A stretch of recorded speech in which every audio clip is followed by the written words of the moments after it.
حضرت صلی اللہ علیہ وسلم کو درود بھیجنا بھی قبولیت دعا کے لیے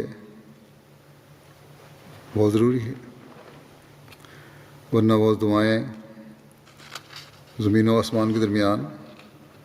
معلق ہو جاتی ہیں۔ پھر آپ صلی اللہ علیہ وسلم نے فرمایا کہ جس شخص نے مجھ پر درود بھیجنا چھوڑ دیا وہ جنت کی راکھ ہو بیٹھا۔ اسی طرح ایک یہ بھی حدیث ہے کہ حضرت صلی اللہ علیہ وسلم نے فرمایا کہ مجھ پر درود بھیجا کرو، تمہارا درود بھیجنا خود تمہاری پاکیزگی اور ترقی کا ذریعہ ہے۔ پھر یہ بھی حضرت صلی اللہ علیہ وسلم کا ارشاد ہے کہ جو شخص مجھ پر دلی خلوص سے درود بھیجے گا اس پر اللہ تعالیٰ 10 بار درود بھیجے گا اور اسے 10 درجات کی رفعت بخشے گا اور اس کی 10 نیکیاں لکھے گا۔ بس ان روایات سے درود شریف کی اہمیت واضح ہو جاتی ہے۔ اور ہم جو حضرت مسیح موعود علیہ الصلوۃ والسلام کے ماننے والے ہیں، ہم جو اس بات کے دعوے دار ہیں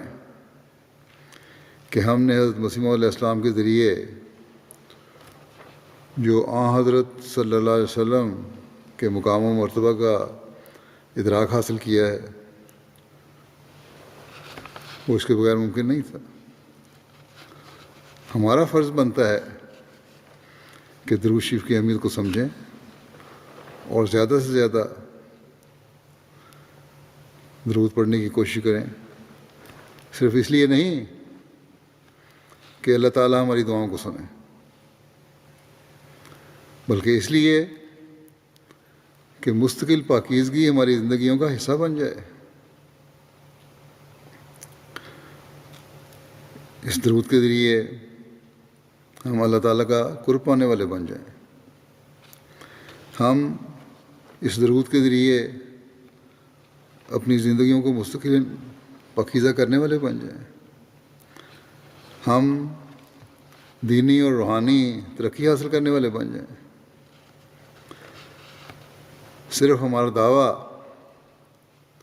یا منہ کی باتیں نہ ہوں کہ ہم حضرت صلی اللہ علیہ وسلم کے حضرت صلی اللہ علیہ وسلم کے عاشق ساتوں کو مانا ہے، بلکہ ہمارا ہر عمل اور ہماری ہر حرکت و سکون ہمارے اس دعوے کی عکاسی کرنے والے ہو کہ ہم اس مسیح موعود اور مہدی موعود کو ماننے والے ہیں جس کے بارے میں آسمان پر فرشتوں نے بھی کہا تھا کہ وہ شخص ہے جو رسول اللہ صلی اللہ علیہ وسلم سے سب سے زیادہ محبت کرنے والا ہے۔ اولاد کو بھی اپنی